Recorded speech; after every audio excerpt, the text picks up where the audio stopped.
ओ भाइ यो के फुल हो के गछ हो कति राम्रो के हो यो भाइ फुल हो कि गछ हो यो त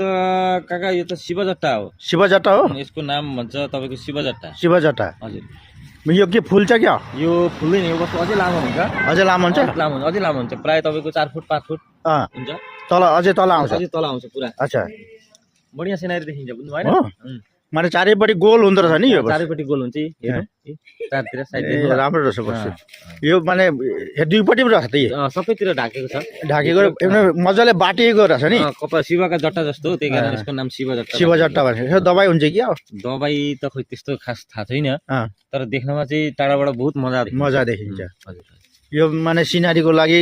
बा डेकोरेसनको लागि डेकोरेसनको लागि बहुत राम्रो नि बहुत राम्रो शिवजट्टा हो नि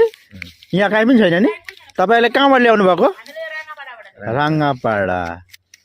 यसको के बिरुवा ल्याउनु भएको थियो क्या फुली उम्रिन्छन् हजुर ल त एउटा मलाई राखिदिनु ल